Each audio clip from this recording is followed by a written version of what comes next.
ได้ทำลงแล้วด้วยกายวาจาใจขออุทิศส่วนบุญกุศลถึงดวงวิญญาณของข้าวสายน้อยขอจงมาหับเอายังส่วนบุญกุศลที่ได้อุทิศให้นี้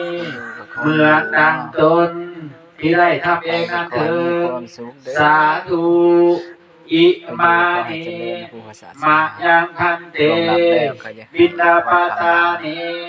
มาตากาพัตตานิปัจจญาทานานิภิกขุสังฆาสาโอโนสยามาสาธุโนพันเตภิกขุสังโฆอิมานิบินดาปตานิมาตากาพัตตานิปัจจญาทานานิ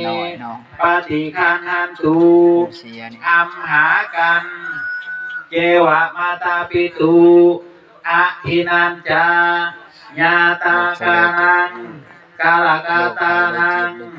อิคาลตังอิตายาสุขายาข้าแต่พระสงฆ์ผู้เจริญพวกข้าน้อยทั้งหลายขอน้อมถวายเสียงข้าวบิณฑบาตมาตากาภัตตาหารพร้อมด้วยปัจจัย